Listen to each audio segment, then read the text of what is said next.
नमस्कार, आप देख रहे हैं नेक्स्ट 9 न्यूज और मैं हूं आपके साथ दिनेश कुमार। पिछले 2 महीनों में हमें जबरदस्त देश भर में राजनीतिक उठापटक देखने को मिला। हमने और आपने साथ मिलकर टीवी के माध्यम से देखा कि किस प्रकार 5 राज्यों के विधानसभा चुनाव में तमाम पार्टी के नेता एक राज्य से दूसरे राज्य तक, एक शहर से दूसरे शहर तक, एक गांव से दूसरे गांव तक लगातार राजनीतिक दौड़ लगाते दिखे और उसका नतीजा ये हुआ कि बीती 3 दिसंबर को 5 राज्यों में से 3 राज्यों में भाजपा ने शासन कर लिया। उसके बाद तेलंगाना में कांग्रेस पार्टी ने जबरदस्त जीत हासिल करते हुए सत्ता में वापसी कर ली और मिजोरम में भाजपा और कांग्रेस दोनों ही सिरे से खारिज हो गई और वहां पर जेडपीएम, जो कि जोरम पीपल्स पार्टी के नाम से जानी जाती है और लालदू होमा ने जिसकी स्थापना की थी, उसने अपनी सरकार बना ली। अब बात करेंगे छत्तीसगढ़ की, तो छत्तीसगढ़ में भूपेश बघेल की सरकार जा चुकी है और अब भाजपा का शासन छत्तीसगढ़ में कायम हो गया है। भूपेश बघेल जो 2018 से कांग्रेस पार्टी का नेतृत्व कर रहे थे, छत्तीसगढ़ के मुख्यमंत्री थे, उनकी सरकार अब सत्ता से बेदखल हो गई है।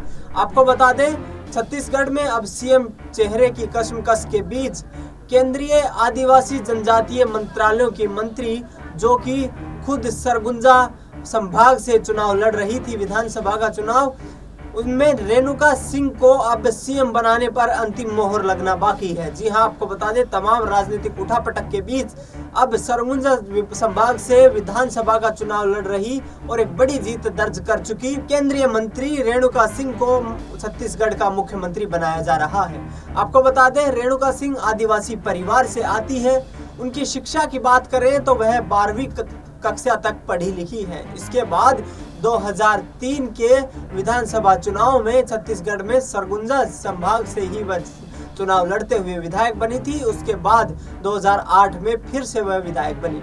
इसके बाद उन्हें सियासत में कुछ खास हाथ नहीं लगा, लेकिन 2019 के चुनाव आते आते भारतीय जनता पार्टी की टिकट पर वह सांसद बनी और केंद्र में नरेंद्र मोदी कैबिनेट में फिलहाल के लिए वह केंद्रीय कैबिनेट मंत्री हैं और आदिवासी जनजातीय मामलों के मंत्रालय का जिम्मा संभाल रही है। अब इस वीडियो में हम बात करेंगे जिस प्रकार से संभाग सरगुजा में एक बड़ी जीत हासिल करके वह अब विधानसभा पहुंचने वाली है और वहां पर कहीं ना कहीं मुख्यमंत्री का पद संभालने वाली है।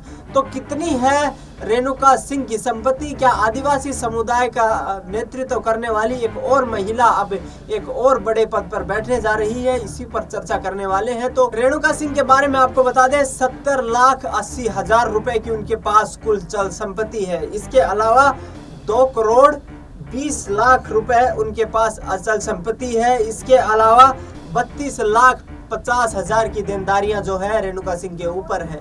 इसके अलावा यदि बात करें तो 52 लाख की संपत्ति की रेणुका सिंह मालिकिन है। तो ये नकदी के रूप में 52 लाख रुपए जो है वो उनके पास मौजूद है। ये तमाम दावे उनके द्वारा भरे गए नामांकन पत्र में दाखिल किए गए। इसके अलावा बता दें कि वह अपने पति और 2 बच्चों के साथ छत्तीसगढ़ के सरगुजा में ही रहती है और फिलहाल वह नरेंद्र मोदी कैबिनेट में केंद्रीय मंत्री का जिम्मा संभाल रही है। तो आपको बता दें कि छत्तीसगढ़ में इस बड़े सियासी उलटफेर के बीच रमन सिंह एक बार फिर लग रहा है कि सत्ता से मोहताज दिखाई दे रहे हैं, क्योंकि मुख्यमंत्री के तौर पर कहीं ना कहीं पार्टी आलाकमान रेणुका सिंह पर दांव लगा रही है। रेणुका सिंह उन 21 कैबिनेट के मंत्रियों और सांसदों में शामिल थी जो कि भारतीय जनता पार्टी के लिए 2023 के विभिन्न राज्यों में विधानसभा चुनाव में अपना जो भाग्य आजमा रहे थे।